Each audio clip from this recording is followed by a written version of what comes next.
All right, this week we are continuing in the book of John in chapter 5. We left off midway through verse 9 just because in the ESV, which is the version I'm using, splits that verse kind of into two. One's the end of one paragraph and then the beginning of the next is in the same verse. So I'm going to start with the second half of verse 9 and then read through verse 18 and then talk about it a little bit. Now that day was the Sabbath. So the Jews said to the man who had been healed, "It is the Sabbath, and it is not lawful for you to take up your bed." But he answered them, "The man who healed me, that man said to me, 'Take up your bed and walk.'" They asked him, "Who is the man who said to you, 'Take up your bed and walk'?" Now the man who had been healed did not know who it was, for Jesus had withdrawn, as there was a crowd in the place. Afterward, Jesus found him in the temple and said to him, "See, you are well. Sin no more, that nothing worse may happen to you." The man went away and told the Jews that it was Jesus who had healed him. And this was why the Jews were persecuting Jesus, because he was doing these things on the Sabbath. But Jesus answered them, "My Father is working until now, and I am working." This was why the Jews were seeking all the more to kill him, because not only was he breaking the Sabbath, he was even calling God his own Father, making himself equal with God. So just to recap really quickly, you can always go back and watch the previous video, but this is where Jesus healed the man who was waiting by the pool. So he thought that healing came from the pool. He was waiting for the opportunity to get in first, which never came. Jesus comes by, sees that he's waiting, offers to heal him, and the man is healed. Jesus says, "Take up your mat and walk," and that's exactly what the man does. So he had been an invalid for 38 years prior to that, and now he's healed. And seeing as he had been in this spot for a long time and had been waiting to be healed, now here he is on the Sabbath taking up his mat. People are curious, not just because he's taking up his mat, but they know who this guy is. He's been there for a long time, at least more than likely. Doesn't explicitly say that. But they probably know this guy. He's been around. He's not kind of unknown here. He's been sitting in that place for a long time. So they see him carrying his mat, and they're like, "What in the world is going on?" And so they ask him, "What's going on?" And that's what we just read here. So a few things to talk about. I think this one will probably be fairly short, hopefully, unless I find myself down a rabbit hole, but I don't think that's going to happen. But the first big thing to me is the Sabbath. So we see the Jews, as it calls them here. These are the Jewish leaders, obviously. So they're really concerned about any work being done on the Sabbath. So they had very strict tradition around what was allowed to happen on the Sabbath and what wasn't. And so in this case, they're upset with this guy because he picked up a mat. So that's how nitpicky they were about what was acceptable and not acceptable on the Sabbath. Anything that could be perceived as work essentially was to be avoided on that day.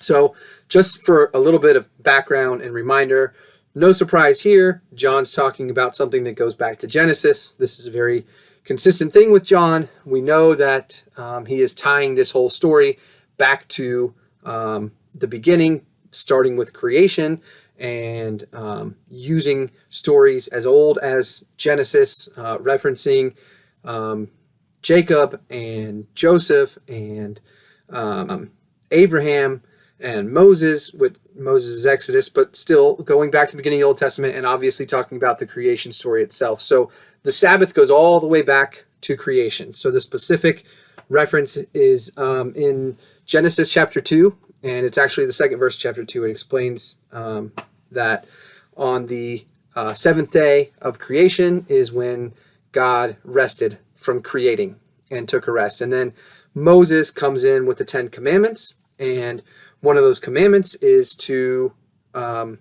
take a Sabbath, to honor the Sabbath, and it specifically references creation. So it's not a kind of theoretical connection, or it's not sometimes if you're not as familiar with all the details of the story, you hear things so much that you're kind of like, oh, that's just something that we figured out over time that these two are related. Now, they're very explicitly related in the text, that when the Ten Commandments is being delivered. It specifically says, and that, just for the reference, that's in Exodus, it's chapter 20, and it's verses 8 through 11 is that whole commandment. So some of the commandments are just one verse. They're real short. Thou shalt not kill, or thou shalt not bear false witness, or whatever. This is a whole, outlined thing about how important it is to keep the Sabbath and how that is a representation of God at the time of creation in those first 7 days. And so it's something that the Jews take very seriously, obviously, and they are very nitpicky about it. So beyond taking seriously, which we should all continue to take seriously, being as it's one of the 10 commandments, but they're very nitpicky about how they apply it. So this case, obviously they get on Jesus and he's disagreeing with them. The mistake here that's being made is not that the Sabbath is important to them. It's how they're applying those rules, as is commonly the case. So Jesus, says repeatedly in his time on earth, through the books of the gospel, we can read these conversations where he's repeatedly saying he didn't come to abolish the law, but to fulfill it. He believes in the law. He is part of the deity that created the law. And so he's not saying that they are wrong in their attempts to follow the law. They're not wrong in the principle of attempting to follow the law, I should say. Their attempts to follow the law fail because they're misapplying them. And this is a perfect example of that happening. So the idea that somebody shouldn't even take up their mat is really a perversion of the law itself, is a perversion of that commandment to rest on the seventh day, to take a Sabbath within that seventh day period. And what they're doing is attempting to make the standard so high that they're basically the only ones that can meet it, the Jewish leaders. And we see this over and over again. They take things to such an extreme that then it allows them the ability to separate themselves because they're able to uphold these crazy standards that they've created on top of what's actually there. And they can justify them because they take what's there and just kind of extrapolate it out to an extreme degree, but the seed of what was there still exists, and so they feel justified in that, and that's exactly what Jesus is trying to, expose, what he's trying to make known about this interpretation and make clear to the leaders specifically. So there's that whole interaction. We see that the Jewish leaders clearly misunderstand what the rules around the Sabbath are intended to do. We move back, and the story jumps around a little bit. So we get this confrontation. The guy's back, kind of mixing within the crowd, and Jesus comes up to him again, and Jesus kind of makes this weird statement to sin no more. See, you've been healed, now sin no more, which I think could be taken to mean a lot of different things. So one of the things that I think we talked about previously, maybe not in the video, maybe around some other discussion around that passage, but there's always the question of suffering and sin and the relationship between the two. So is the man suffering because of sin, his own sin, somebody else's sin? Obviously, everything goes back to Adam's sin, but is there some, sin in the immediate vicinity of this man in his life that put him in this position? And so when Jesus says sin no more, it's really easy to kind of take that position that, it's because of sin that this happened, and now Jesus is saying, now stop sinning and you'll be fine. But you could also kind of take the other side of that, where Jesus is not saying sin is to blame, but I am I am God, I am the Messiah, I am here to forgive sin. We see Jesus forgive sin in other scenarios, in other stories where he heals people. So, the other takeaway you could have, or the other interpretation of this conversation you could have, is that Jesus is saying, okay, you're healed. This is a physical representation of a, spiritual matter, I guess, a healing that is more important, more significant in God's eyes, in Jesus's eyes, and I think should be in our eyes. The healing on the physical side is less important than the spiritual healing. And so it is possible that Jesus is coming back to remind this guy, hey, I know you got your physical healing, but you need to be aware that that's not really the point. That's not really, why I'm here. And we see this thread throughout. We see Jesus challenge the depth of understanding of Nicodemus. The woman at the well is not about physical healing at all. When he does heal the official's son, part of that is a result of the faith, and we see him talk about the lack of faith that exists for the people listening to him at that moment. So we know that Jesus is more concerned with the spiritual side than the physical. So maybe it's just Jesus making sure that's clear to this man, or maybe he's referencing some specific sin that was part of the cause. We don't really know. We can speculate. We can take this passage and compare it with the rest of Scripture and how God and Jesus are described, and see what makes the most sense, which I think would be a great exercise for us to do. But I'm not going to say, take a firm stance one way or the other, because I do think that there's some value in attempting to dig into that and look at all the possibilities. Because I don't think Jesus specifically, he could have specifically said what it was he meant by that, and he didn't. So we'll let our best ability to interpret Scripture as a whole to guide how we take that and go from there. So that's not the end of the story, though. So the guy gets healed, he gets confronted, he says, I don't know who did this.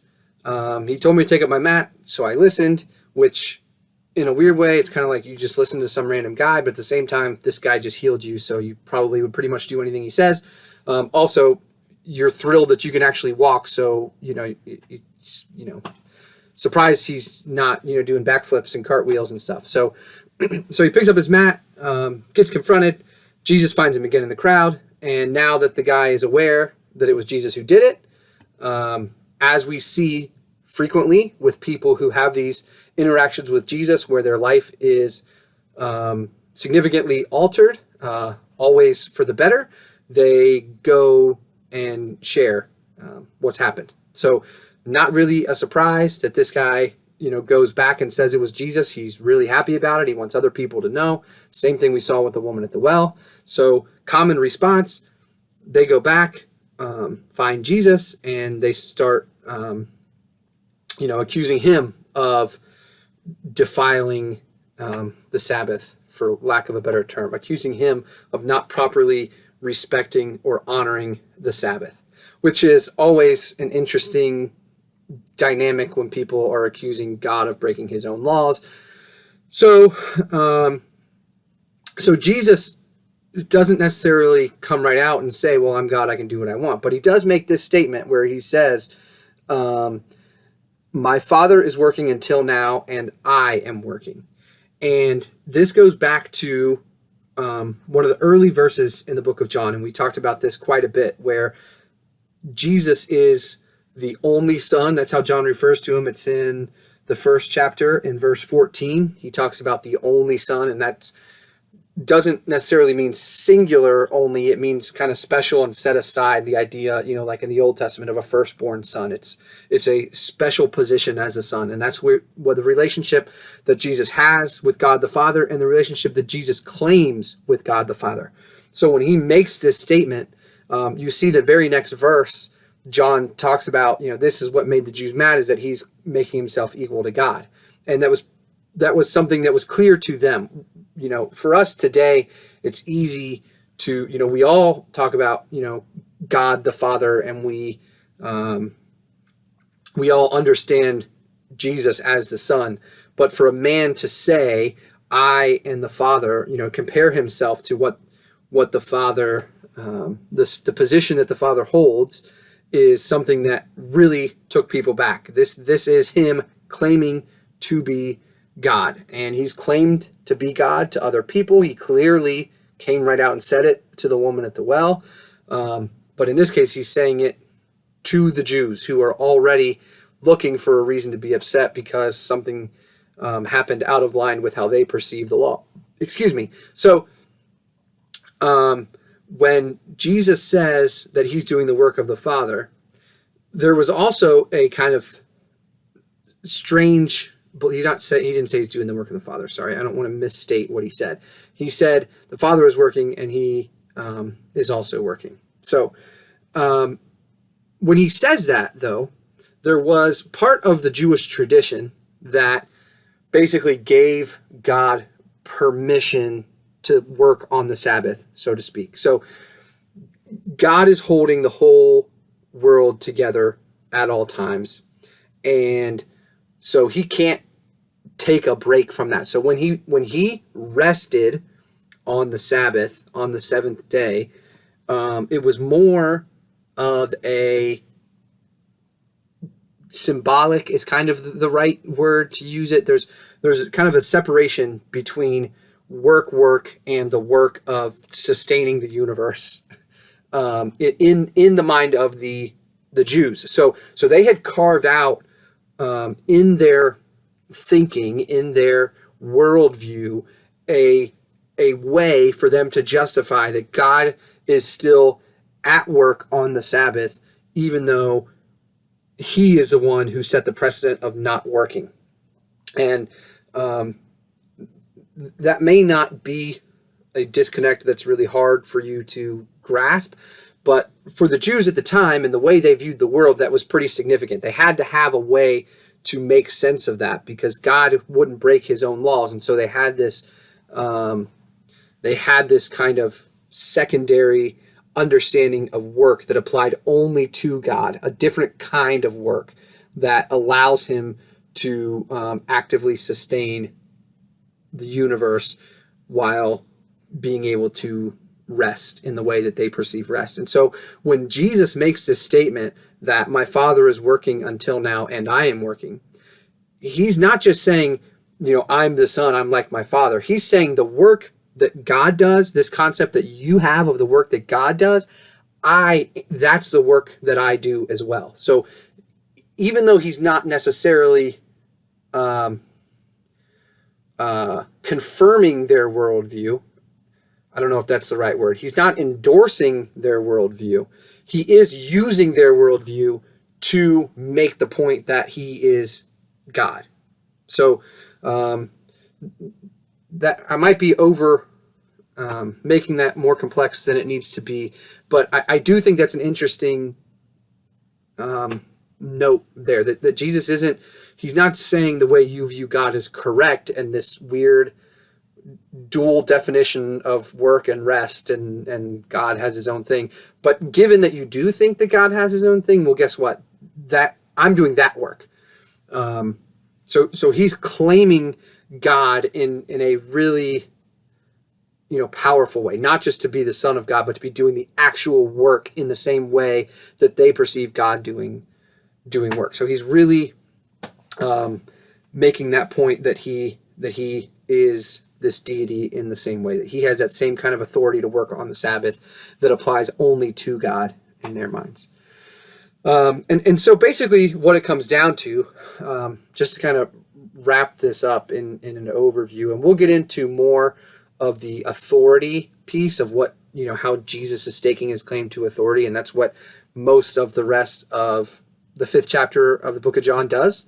But just to wrap this section up so that we can have a nice little compartmentalized sections here for the sake of conversation, what we see happening and what Jesus is really kind of bringing attention to is the Jews and the Jewish leaders, so the people who are referred to as the Jews in the story, are more concerned with upholding their perceived understanding of the law. They're more concerned with that than a person's health and well-being. So they would rather make sure that nothing happens, not even a mat getting picked up on the Sabbath, even if that means that somebody else has a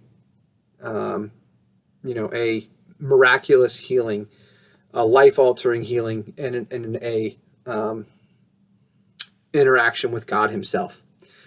They basically said that their tradition trumps their neighbor. And so when Jesus talks about loving your neighbor, this is exactly the kind of belief system, exactly the kind of religious structure that he was up against. The importance of loving your neighbor is that you don't say, well, we took this law and took it to the extreme and made rules that only we could follow, or we could be perceived to be following, is a better way to say it. They weren't actually following. Only we could stake the claim that we are following. And that is even more important to us than real human suffering happening right in front of us. And, this isn't the first time. This is partly why we see Jesus blow up at the temple a few chapters ago. It's the same kind of idea. The leaders thought that they could manipulate the situation to benefit themselves, to make themselves seem more important, to take kind of credit for being the only perfect ones, and having other people suffer as a consequence. And this is what Jesus is firmly calling out and standing in the way of, which again we see Jesus doing frequently. This is part of why he's here, to clarify what he meant all along. He's taking on this role of deity. John is very comfortable with this narrative, and even the way this, the fact that it's framed as an argument about the Sabbath is, the way John likes it to be. He likes for the connection to Genesis to be present. He likes for that to be top of mind, because it reminds us that this is the same Jesus, the one who's, saying this authority belongs to him, is the same one who was there as the Word when creation happened. So when the Sabbath, the idea of the Sabbath was created, when God literally took the time to rest, Jesus was present. This isn't a new concept to him. He understood the Sabbath long before the Jewish leaders ever even attempted to apply it to anything. And that's what he's kind of reminding them of. You think you understand the Sabbath? I was there. I was a part of that. I am the Word. And those aren't the exact words that he's saying, but that is the point that John is driving home through his narrative. So anyway, little long-winded there, but hopefully we're all good. I think I hit all of my notes. So let's go through the questions and call it a night. So, number one, what does Sabbath look like for you? So how do you perceive it, but then also how do you apply it within your life? What rules do we tend to create and attribute to God for our own status? So pretty clearly a practice we saw from the Jewish leaders. We're not immune to the same kind of mistakes. Can you think of examples where you do this as well? Number three, how do you conceptualize the relationship between sin and bad things happening to us? Again, I said we talk about this. Jesus says sin no more. What's the correlation between that and this healing? How do you perceive that? And how do you fit that into the rest of Scripture? And then finally, number four, why do you think Jesus went back and found the man after he had gotten away unnoticed? So pretty frequent thing for Jesus to do is kind of sneak out the back door and escape unnoticed when attention starts to be brought to him or something that he's done. In this case, he circles back and sets himself up.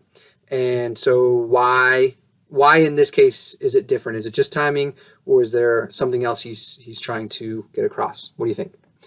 All right, we will talk about all those things soon. Thanks.